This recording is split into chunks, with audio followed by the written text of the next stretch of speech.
So if we're starting to feel a sort of sense of satisfaction of like, yeah, our enemy got attacked, that's like that's a bad thing, right? The proverb says, "Do not rejoice when your enemy stumbles, lest God be displeased with you and turn His wrath to you." Right.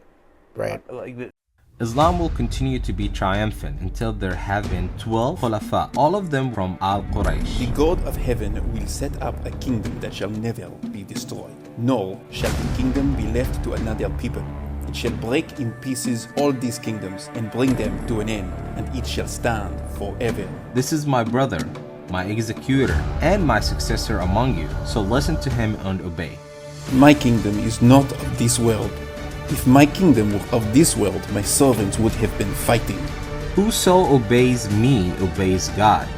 Whoever disobeys me disobeys God. Whoever disobeys my commander disobeys me. The Lord said to me, "You are my son. Today I have begotten you. Ask of me, and I will make the nations your heritage, and the ends of the earth your possession." Two systems of government, two visions for life on earth. Whichever is true changes everything. This is Christ and Khulafa. Hey everybody, welcome back to Christ and Caliphate. Today we are going to go over the recent attack on Russia from ISIS-K and just kind of talk about some of the details. There's a lot of unknowns, so more will be coming, and we might make a follow-up video, but for now we're just gonna talk a little bit about the situation. So, James, you sent us a lot of articles on this. Maybe you might want to sum up what happened. So basically, recently in Moscow, there was a sort of wholesale slaughter of civilian theater goers on the outskirts of Moscow. I think about 140 people are dead last time I checked. 160 something. 160. It's probably going to keep going up for a little while because people will die of their wounds later. And so basically, there's a show going on, and four Tajikistani ISIS-K members came and shot up a bunch of people in a theater. Now, there's lots of disputation by the Russian government exactly where this where this attack has come from. ISIS-K has claimed responsibility for this. Russia is, of course, blaming Ukraine, but even Putin has, mentioned that they are Islamist terrorists, right? So while there's going to be some arguments about who exactly is the sort of architect of this altogether, there is no doubt that Islamic extremists have been a major part of this. Yes.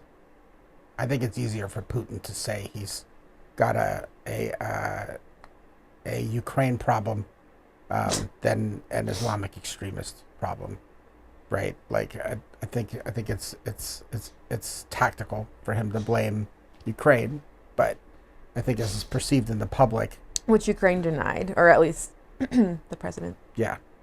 And to be honest, to me, it would seem really fishy, the idea of Ukraine doing this, because usually the point of doing like a terrorist attack is for some like specific purpose.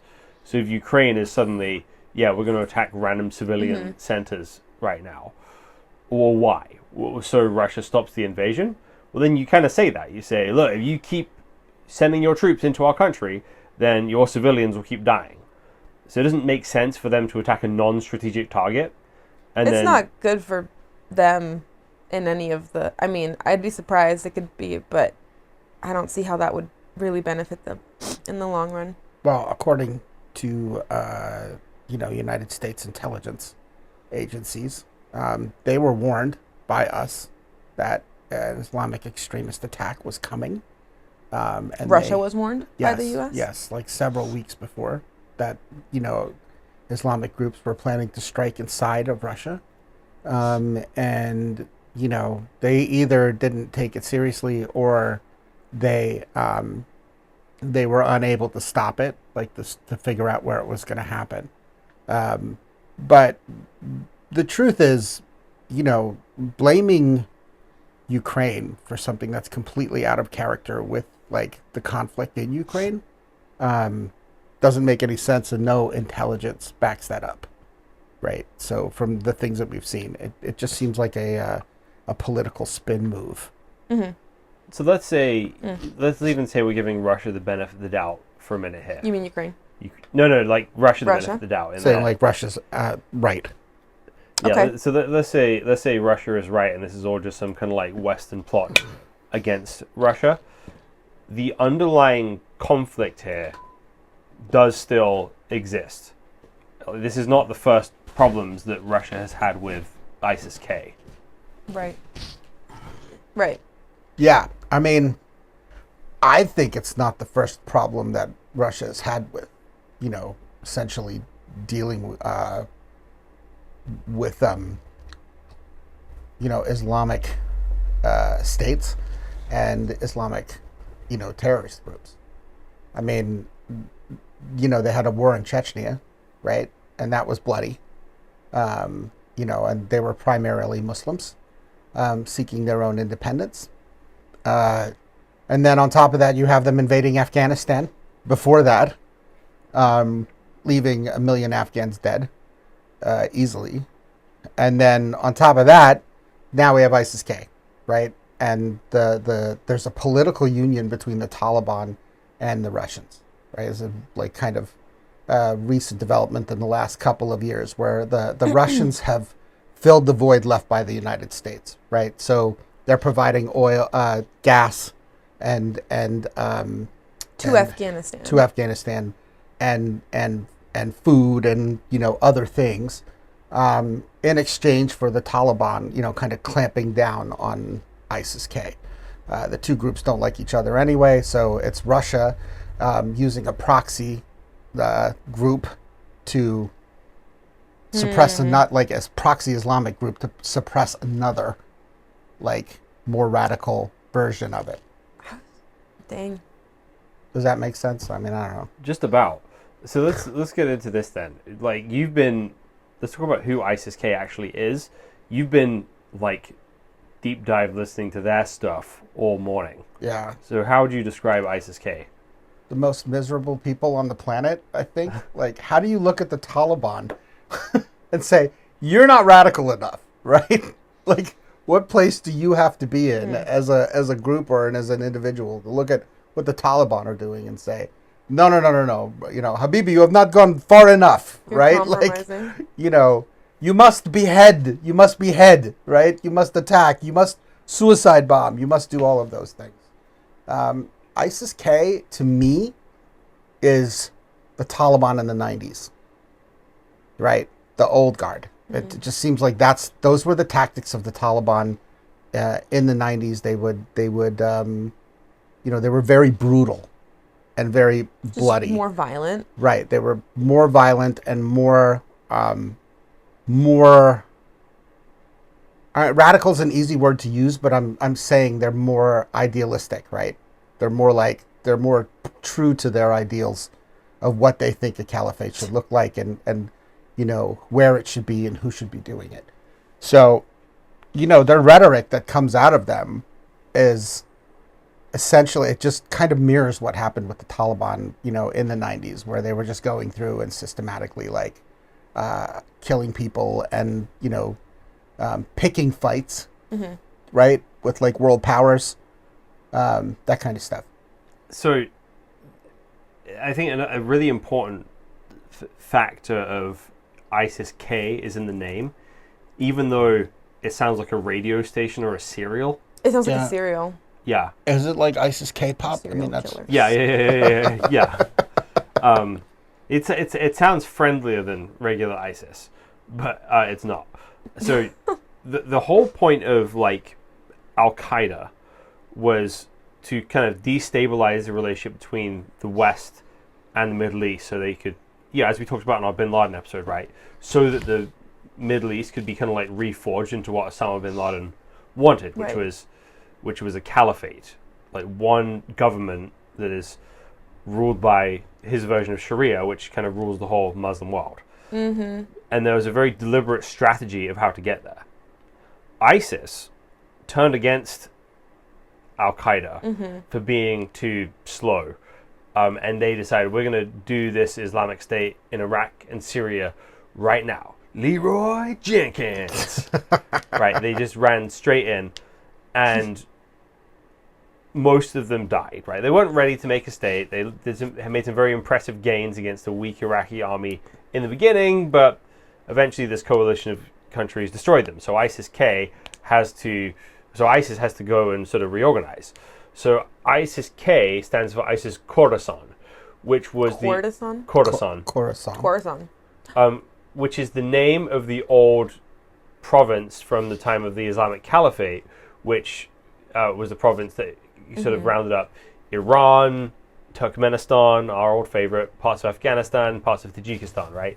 Is the kind of the Persian-speaking world.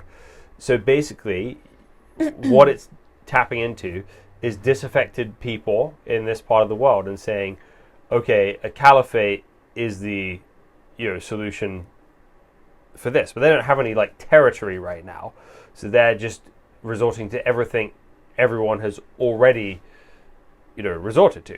Yeah, if anything, it sounds like, anyway, it sounds like, because they don't like Taliban, but it sounds like the Taliban executed kind of better than ISIS-K or ISIS. Yes, because the Taliban had more limited objectives. The Taliban's objectives were to take over Afghanistan. Right? They are not trying to like invade Iran or maybe Pakistan at some point, but they have a much more realist approach a much more incremental approach. So what the Taliban would like to see is the other nations around them do what Afghanistan has done, and that would lead the way to having the sort of caliphate. They have a better system. approach, yeah. I think it's also important to, when we talk about ISIS naming itself after Khorasan, that region, particularly during the time of Timur, was more brutal than the Mongols, right? So they're not just linking itself to a territory, they're linking themselves to a time period.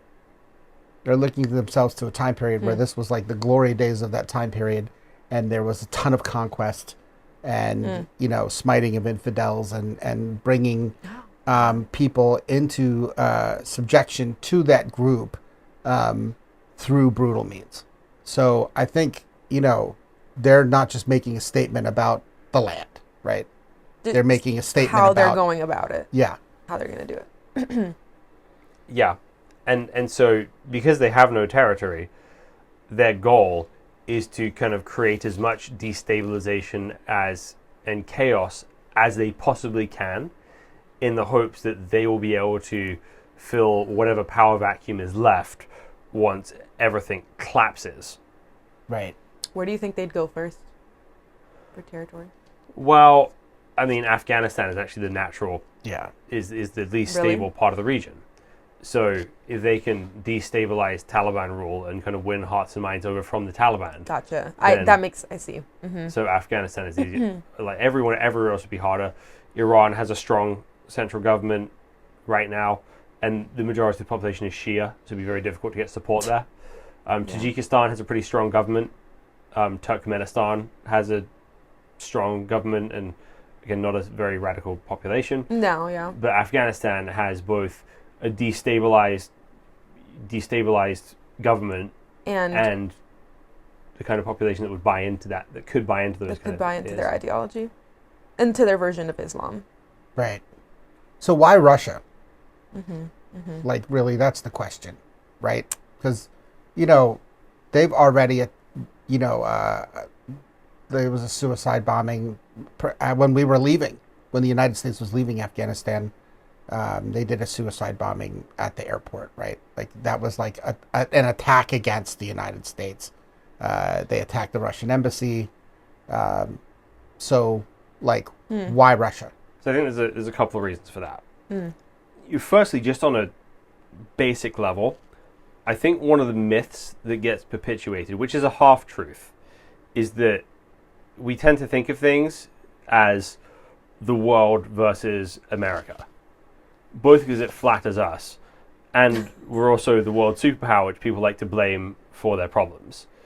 So there's a lot of people that would like to think if America wasn't interventionist in the Middle East and imperialist, then there'd be no problems there. No problems with, like, what? With any of this, right? The Middle East would just be a sort of happy place where, with rainbows and puppies playing in streams. Oh, if it weren't for America. If it weren't for America. Oh. Right. Okay. There's a lot of people who seriously think that okay, if all these imperialistic type things hadn't happened, then the world would be peaceful. Okay. Unfortunately, with like World War I and II. We have a lot of those here in Seattle. All of that. I mean, yeah, and even more so like the Cold War. Right. The Cold War was a big part of this, and it's simply not how the world works. The fact is, ISIS-K and many other people are driven by a revolutionary and imperialist ideology. So if America's out of the way, they're just going to attack the next biggest target. And the next biggest target is Russia. Now that America has left Afghanistan, the biggest boogeyman in the imagination of people in that part of the world is Russia. And not with no reason. No, yeah. Like, so Russia in the Soviet Union took over all these countries, suppressed their culture, suppressed religion, and sent plenty of people to gulags as well. There's like genuine historic beef.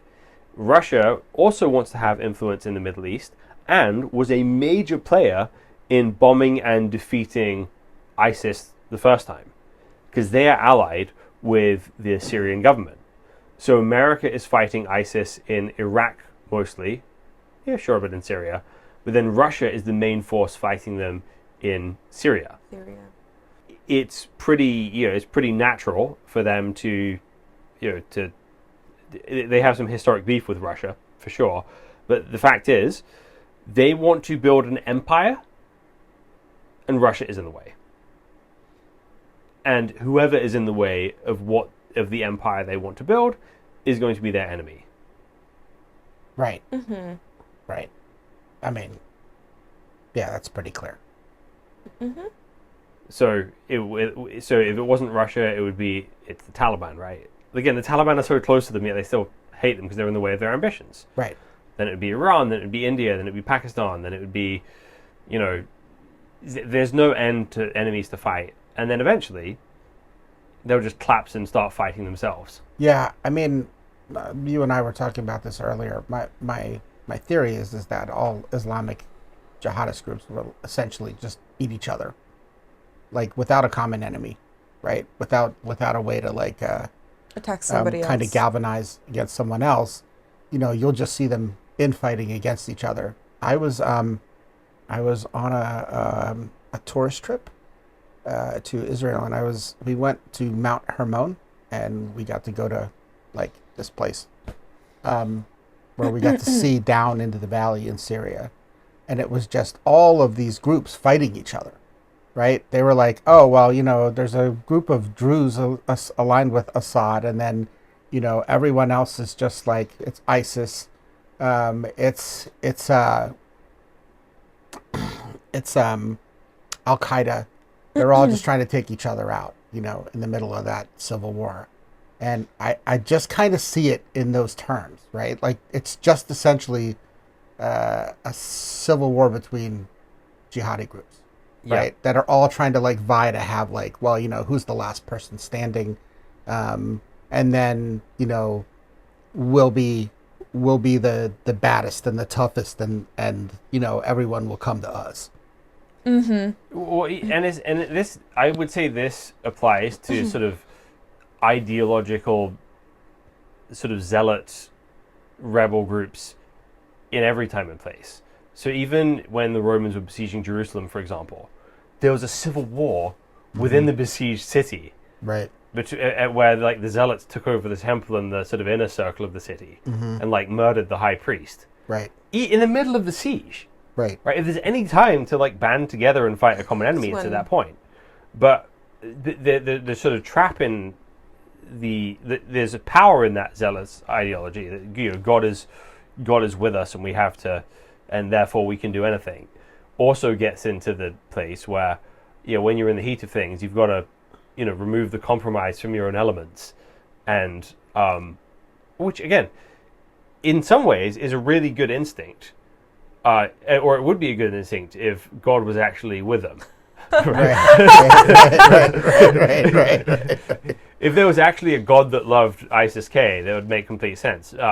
Unfortunately, they're just going to hell and bringing everyone around them to hell as well. Right. And you've just got two factions on parallel paths to hell that are trying to race each other there. Yeah, maybe it's a topic God. for another episode, but you could see About judgment. Well, I mean, And like these groups Justice. all eat each other, and they're all evil, right? So look at what happened with the communists. Like there was the Leninist revolution, and all the Stalinists just ate up all the Leninists, right? Like, executed them, and the same thing happened in Venezuela, and all these other different places in China, right? Like these groups that are clearly practicing like inferior ideologies and believe in gods that aren't gods and all this other stuff. Don't worry, comrades. Just a few more murders to utopia. Right, Yeah. right. So, yeah, it's Yikes. right. And then on top of that, the sad thing is, what you said, they're all going to hell. It's just what flavor of it, what flavor of violence are we going to use? Yeah. Do you guys want to talk a little bit more about the countries that are working with the Taliban, or do we want to just kind of skip into more of a biblical response, whatever that might mean? I think it's kind of important to just, I think we may have talked about it in other episodes of this show, but China is on board with the Taliban. China and Russia were How do we know? So yeah, how? I mean, they were formally they formally went there and sent ambassadors there and have trade agreements and security agreements, gosh, and the Chinese are going into Afghanistan and mining all of the lithium out of the mountains, right? The Russians are probably doing some of the same, but trying to impose themselves as a presence in the Middle East, like James had said earlier. And there are other countries that have, quote unquote, it's not a normal state, but normalized relationships with the Taliban. And now I think it's actually really funny because those states are targets of ISIS-K, like we were targets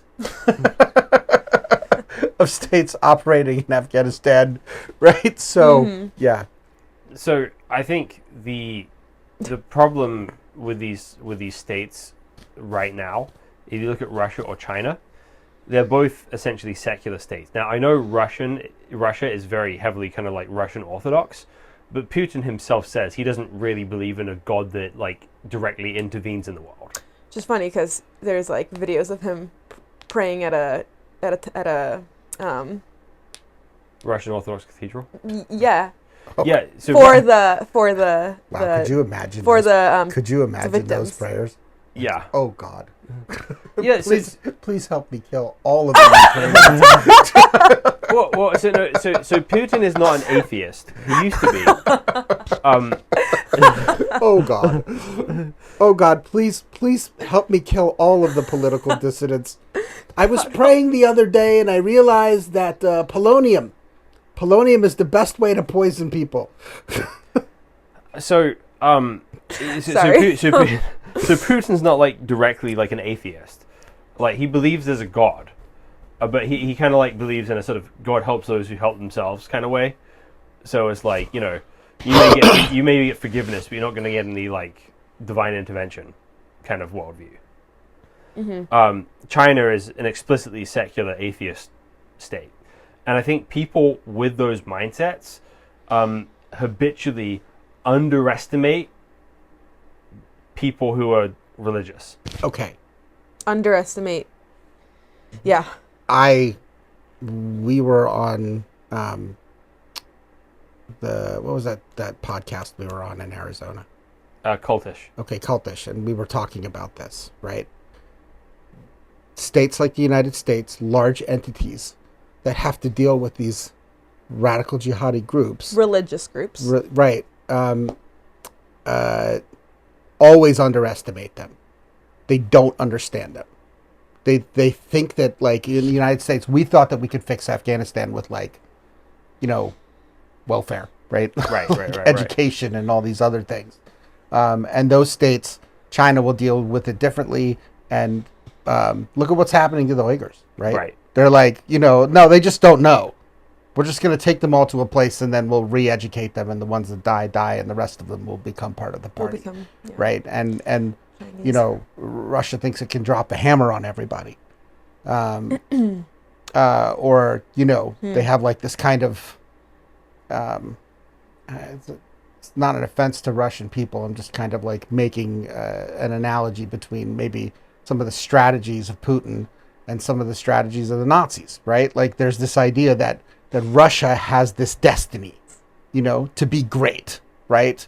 And mighty. Right, great and mighty, and this world power that, kind of influences everything, without like the, without the Aryan aspect, right? Without the racial supremacy aspect. It's more of like a nationalistic, we are destined to be great. And everyone who has suppressed us in the past and all the things that, like the Soviet Union was correct, right? It just went wrong.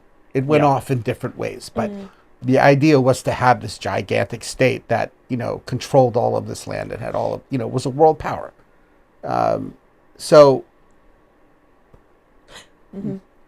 Like the British didn't understand the revolutionaries in the United States, right? They didn't understand the tactics that they would use, right? They didn't understand the impact of like their principles and how far they were willing to go. Every country that has to deal with these things, the first response is, well, we'll just send a ton of troops over there, right? We'll send a ton of troops over there. We'll occupy it. We'll do this. We'll do that. And then they don't understand that they're fighting a war of attrition on someone else's soil. Now, would you say that is something that has gone down with like Israel-Palestine? Also, how will this affect that conflict now? Because is ISIS-K backing the Palestinian? I don't think they're backing them in any meaningful sense. I think if anything, it just kind of like dilutes the conflict. Dilutes it? Meaning that the more it feels like, one side versus another. So it's, getting made to feel like, Israel, England, and the UK and America against, the Palestinians and the rest of the sort of world looking on in horror at the inhumanity. The more complicated things become, the more diluted that conflict becomes. Also gets, because in people's minds, I think. But I also think that where we were after 2001 was this idea that, you're either with me or you're against me, right? And sure, and that's when you start having like these style attacks in these major superpowers, it's going to have an effect. It's going to have a political effect, right? Every country's, political response is going to be different. But I do think that, when you go into like Europe, for instance, there are all these like Muslim migrants that are viewed, they're displaced. Some of them are violent, some of them are radical, have these presences in these other countries that, like there's an undercurrent in those countries. Like we don't want all those people here. We don't want to deal with that. Sweden is for Swedes, right? Like Germany is for Germans, that kind of thing. And then the crowbar in between them, is the ideology that people practice, right? So, Europe has generally been Christian, up until postmodernism, right? Mm-hmm. But for, a very long time, like the thousand years, right? Mm-hmm. And then now you have this thing causing a wedge issue, and it's aligned itself with like political correctness and, some of these other things that happen. It's straight out of that book, Rules for Radicals, right? Like you use the system against them. You use a system against itself. You use its tolerance. You use its compassion. You use its ability to care for people against themselves. And I think that that's, in a larger sense, what's going to happen, right? Like, in a larger sense, you're just going to have this kind of like, well, what's the simplest way that I can point at the bad guy? Yeah, right? It's important for countries, people, governments to stop thinking the way that they have been thinking, and they need to think differently, because like otherwise they're just not.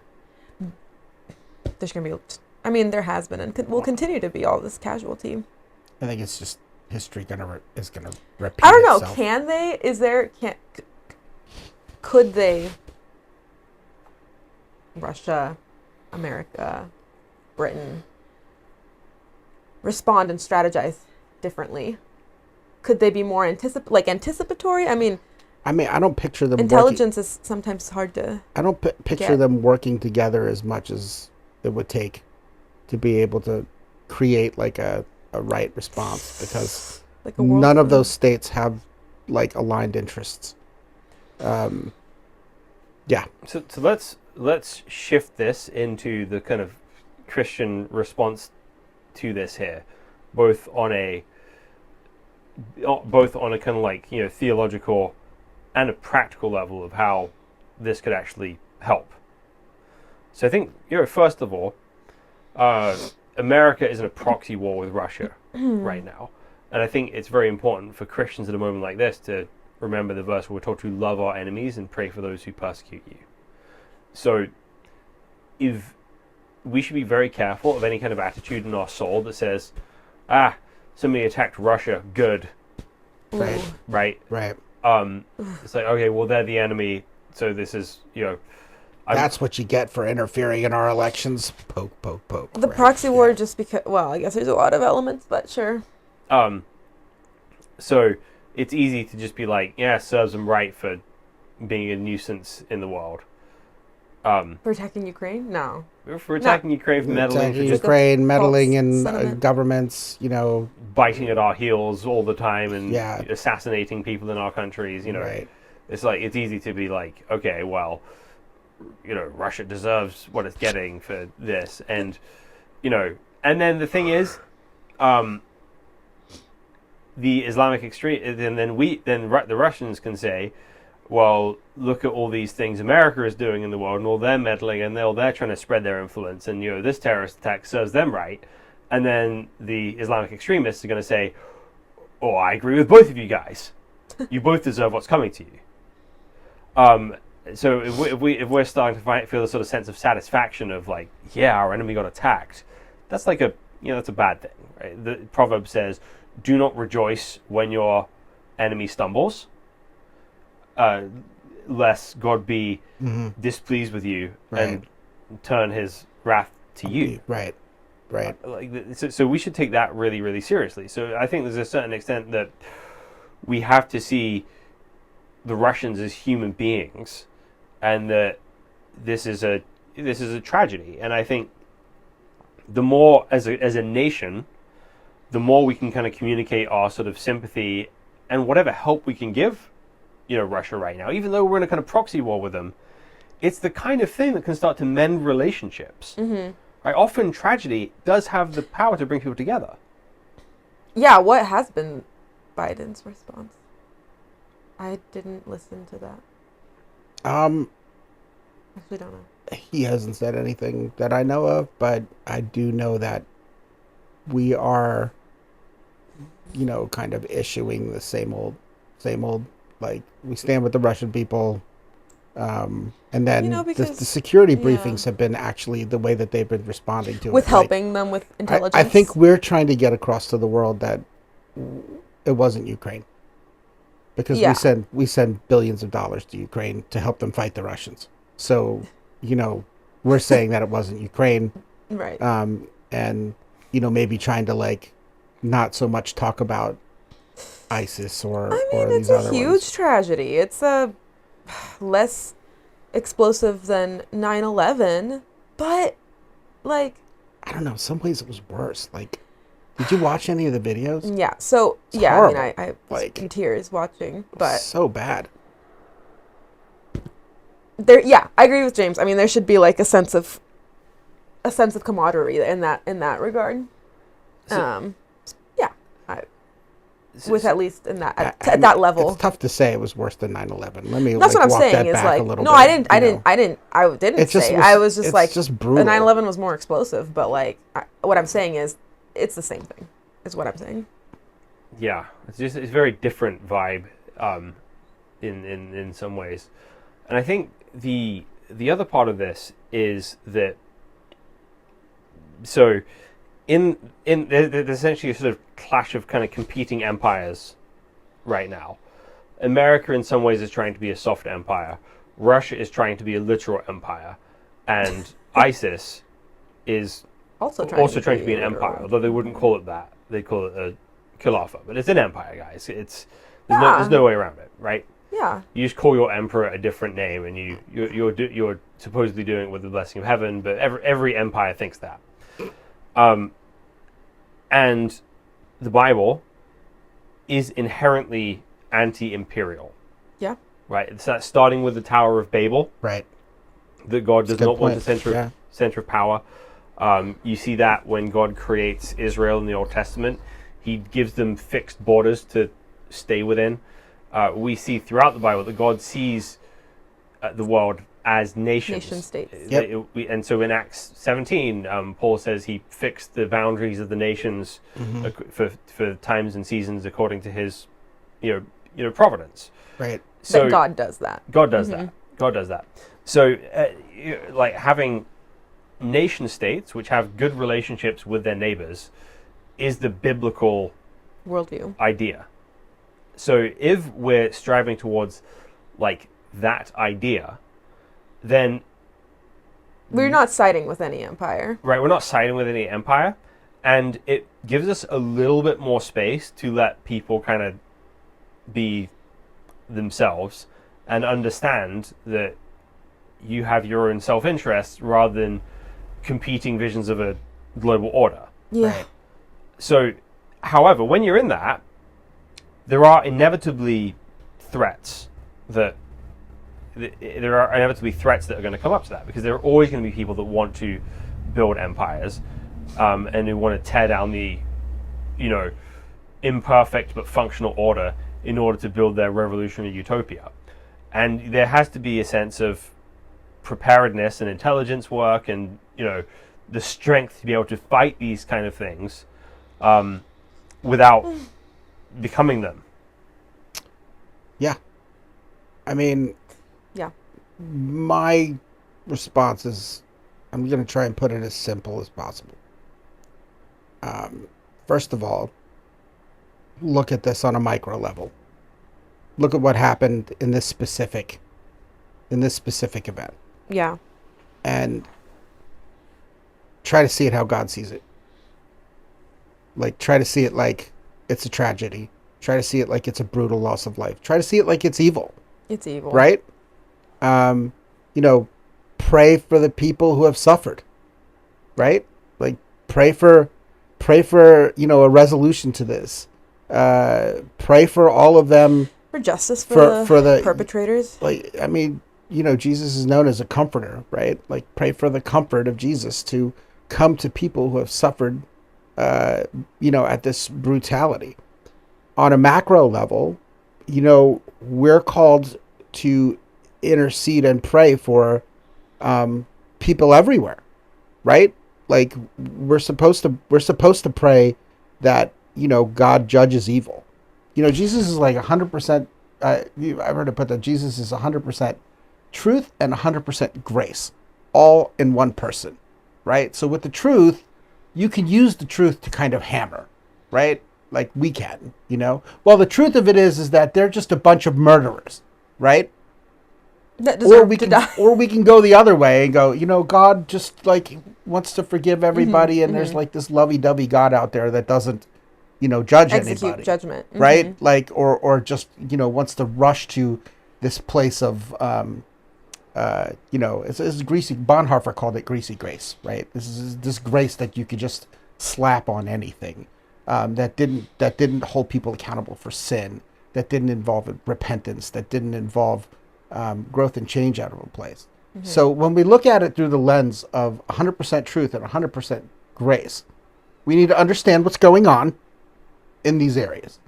We need to understand that there is evil afoot, right? And there are evil ideologies at play, and there are evil people doing evil things to each other and plotting them against innocent people, right? I mean, innocent in the sense that they are not involved in the conflict at all. It's just a bunch of people who went to a concert, right? Yeah. And then understand that God will judge those people in his time. You know, Way in place. right. He is at work in the world, even when we see darkness, right? His desire is to bring comfort to people and to reconcile us to Jesus in times like this. And what that looks like, I don't know, right? Because I'm not there.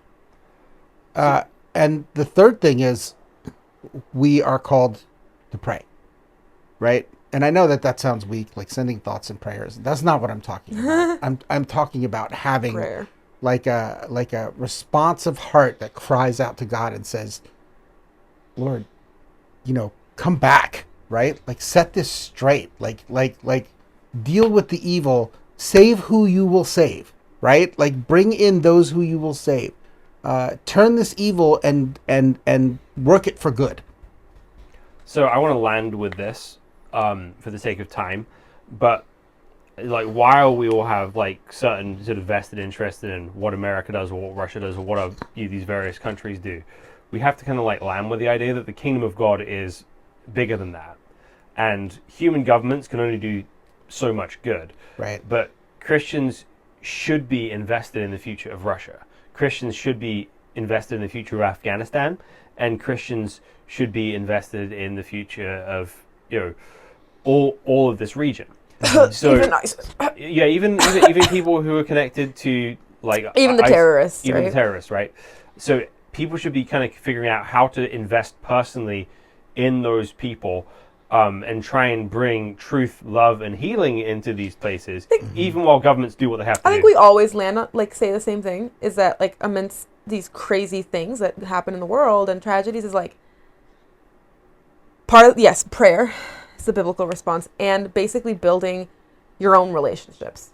Yep. Building your own relationships in faith, you know, no matter, building your own relationships. I mean, we're not going to, You're not gonna be able wherever to go like, you are. You know, my friend Abdul has a friend who's in ISIS K, and I just want to call him and like build a relationship with him. That's not what we're talking about, right? But we are. I mean, James, Maybe not you.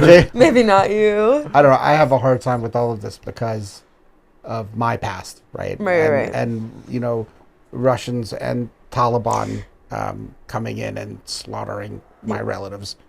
So, and again, none of us here are saying that the job of like military and states is obsolete. We're not pacifists, right? The government has a role to play in this, but and force is necessary to protect the world, right? But it doesn't solve the world's problems, right? No.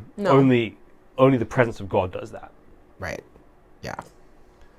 Well, guys, thank you for listening. We'll see you next time.